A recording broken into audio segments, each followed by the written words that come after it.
पंचायत स्तर पर जो त्रिस्तरीय पंचायत चुनाव होने वाला है अभी यूपी में, उस पर क्या कांग्रेस अपने प्रत्याशियों को उतारेगी, जिला पंचायत सदस्यों को, या कहीं भी पदों पर? नहीं, जब पंचायत का चुनाव जो होता है वो पंचायत के साथ ही लड़ते हैं और उसमें स्थानीय स्तर पर बातचीत करके जो भी प्रत्याशी जहां जहां लड़ना चाहते हैं उनकी पूरी तैयारी करके उनकी मदद की जाएगी और उसको इस संवैधानिक पद पर पहुंचाने का हम पूरी ताकत से, तन मन धन से सहयोग करेंगे। सिंबल देंगे पार्टी का कि ऐसे ही बाहर से समर्थन देंगे? नहीं, अभी तक पंचायत चुनाव में सिंबल देने की परंपरा नहीं रही है। बहुत सारी पार्टियां तैयारी कर रही हैं।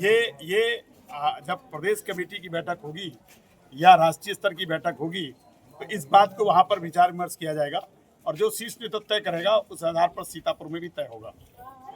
सीतापुर में हर गांव के अलावा कहीं और महापंचायत होने के हमने बताया कि सीतापुर की हर ग्राम पंचायत में, सीतापुर के हर कोने कोने में इस महापंचायत को हम करेंगे और इंडिया गठबंधन की सरकार बनाने तक हमें जहां भी जरूरत होगी वहां वहां हम पंचायत करेंगे। हम चाहते हैं कि विचारों से तालमेल करने वाली विचार जितनी भी शक्तियां हैं उनको आपस में बैठ करके ये पंचायत करनी ही चाहिए। इस संविधान को बचाने के लिए हम लोग आपस में विमर्श करके हम इंडिया गठबंधन की सरकार बनाएंगे। युवाओं का एक सवाल, युवाओं के लिए क्या संदेश आप देंगे?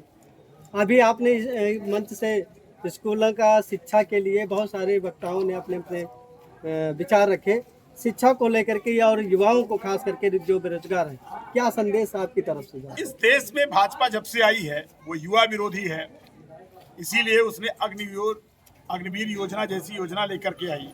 पहले किसान का बच्चा, गरीब बच्चा सड़क के किनारे दौड़ करके और सेना में भर्ती का जज्बा रखता था तो उसको जानबूझ करके अग्निवीर की योजना लेकर के आए।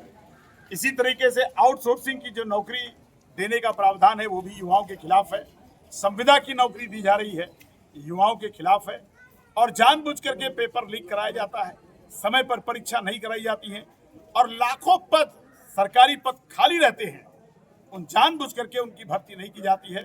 तो युवाओं के लिए जब भी इंडिया गठबंधन की सरकार 27 में इस जनता के सहयोग से बनेगी तो सबसे पहले युवाओं के लिए ये होगा कि इस देश में अगर कोई भी संवैधानिक पद 6 महीने से ज्यादा अगर खाली नहीं रह सकता है, इस देश में कानून है, तो उसी तरीके से इंडिया गठबंधन में भी ये कानून बनेगा कि अब कोई भी सरकारी पद 6 महीने से ज्यादा जो है खाली नहीं रहेगा।